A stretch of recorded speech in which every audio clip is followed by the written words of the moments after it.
श्री महालक्ष्मी व्रत व कथा। बोलो महालक्ष्मी की जय। एक समय महर्षि दयापन व्यास जी हस्तिनापुर आए। उनका आगमन सुनकर समस्त राजकुल के कर्मचारी महाराज भीष्म सहित उनका सम्मान आदर कर राजमहल में आए। राजमहल में महाराज को स्वर्ण के सिंहासन पर विराजमान कर अर्धपाद आचमन से उनका पूजन किया।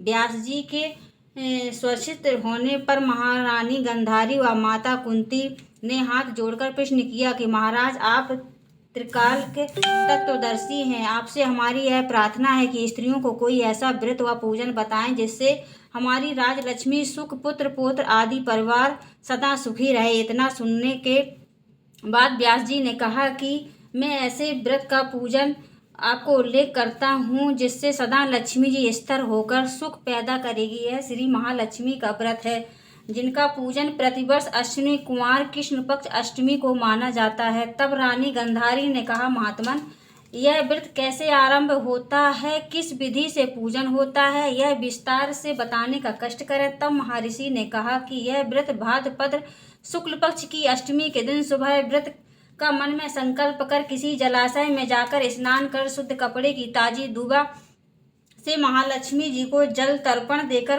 प्रणाम करना चाहिए। फिर घर जाकर शुद्ध 16 गांठों का गड़ा बनाएं और प्रतिदिन एक गांठ लगानी चाहिए। इस प्रकार 16 दिन में 16 गांठ का एक गड़ा तैयार होना चाहिए। अश्विनी कृष्ण पक्ष अष्टमी को यह व्रत करके मंडप बना चांदोय तानकर उनके नीचे माटी का हाथी पर महालक्ष्मी की मूर्ति स्थापित कर तरह तरह के पुष्प और मालाओं से महालक्ष्मी व हाथी का पूजन, कई पकवानों सुशोभित पदार्थों का नैवेद्य समर्पण करें और श्रद्धा भक्ति के साथ महालक्ष्मी का व्रत करने से आप लोगों की राजलक्ष्मी सदा स्थिर रहेगी। ऐसा विधान बता के व्यास जी अपने आश्रम को चले गए। इधर समयानुसार भाद्रपद मास की शुक्ल पक्ष की अष्टमी से तमाम राजघरानों की नारियों ने व नगर की स्त्रियों ने महालक्ष्मी का व्रत आरंभ कर दिया। बहुत सी नारी गंधारी के साथ प्रतिष्ठा मान हेतु व्रत का साथ देने लगी। कुछ थोड़ी नारी माता कुंती के साथ भी व्रत का आरंभ करने लगी, पर गंधारी जी द्वारा कुछ द्वेष भाव चलने लगा। ऐसा होते होते 15 दिन व्रत के समाप्त हो गए। 16वां दिन अश्विनी कृष्ण पक्ष की अष्टमी का उपस्थित हो गया। उस दिन प्रातः काल से नगर नारियों ने उत्सव मनाना शुरू कर दिया और तमाम नर नारी राजमहल में गंधारी जी के यहाँ उपस्थित होकर तरह तरह के महालक्ष्मी जी के मंडप व माटी के हाथी बनाने व सजाने की बड़ी तैयारियां होने लगी। गंधारी जी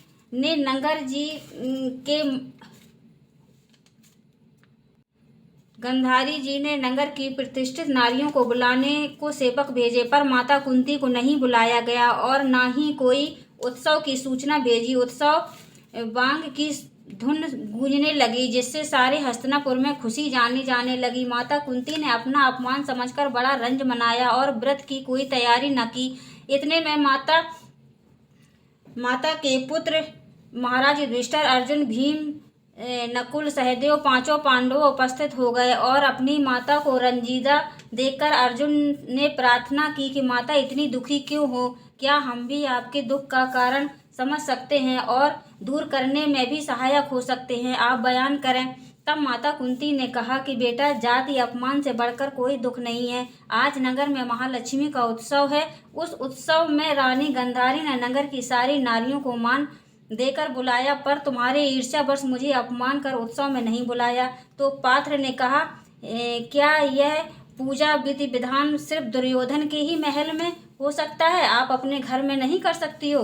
पर कुंती ने कहा, बेटा, कर सकती हूँ, पर साज सामान इतनी जल्दी तैयार नहीं हो सकता, क्योंकि गंधारी के 100 पुत्रों ने माटी का विशाल हाथी तैयार करके पूजन का साज सजाया है। वह ऐसा विधान तुमसे न बन सकेगा और उनकी उत्सव की तैयारी आज दिन भर से हो रही है। तब पार्थ ने कहा, माता, आप पूजन की तैयारी कर नगर में बुलावा करावें।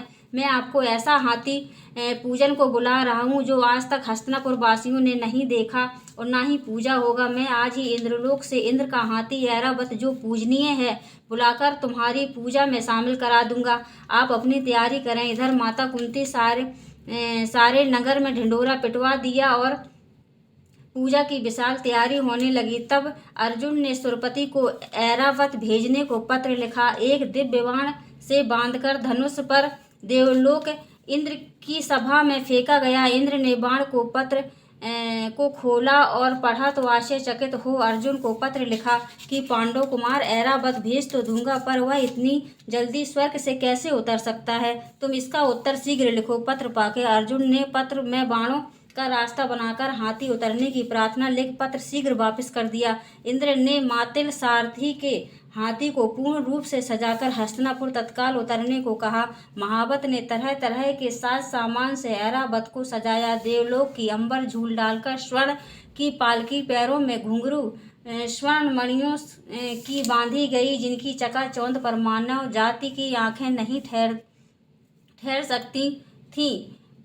इधर सारे नगर में हल्ला मचा कि कुंती के घर में सजीव इंद्र का ऐरावत बाणों के रास्ते स्वर्ग से उतार कर पूजा जाएगा। सारे नगर के नर नारी बालक व्रत की भीड़ ऐरावत को देखने एकत्रित होने लगी। गंधारी के महल में भी इस बात की चर्चा की बड़ी चहल पहल मच गई। नगर की नारियां न पूजन थाली को लेकर भागने लगी और मां कुंती के महल में उपस्थित होने लगी।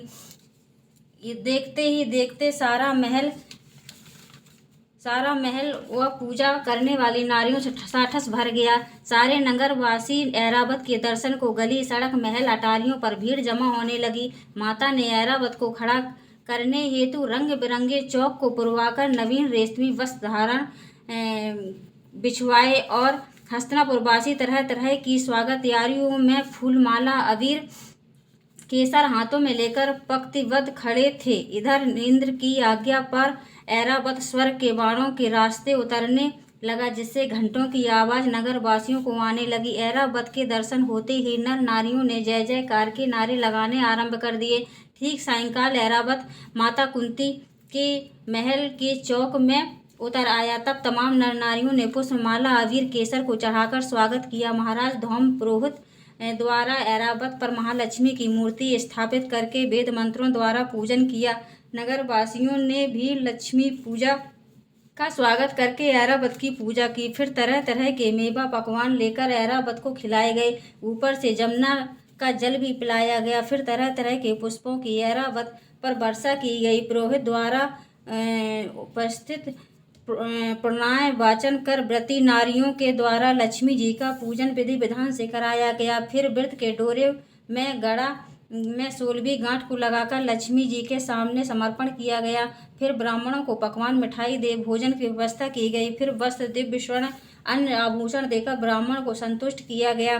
तत्पश्चात सभी व्रती नारियों ने श्री महालक्ष्मी जी का दीपक जला संपूर्ण विधि विधान से आरती प्रारंभ की।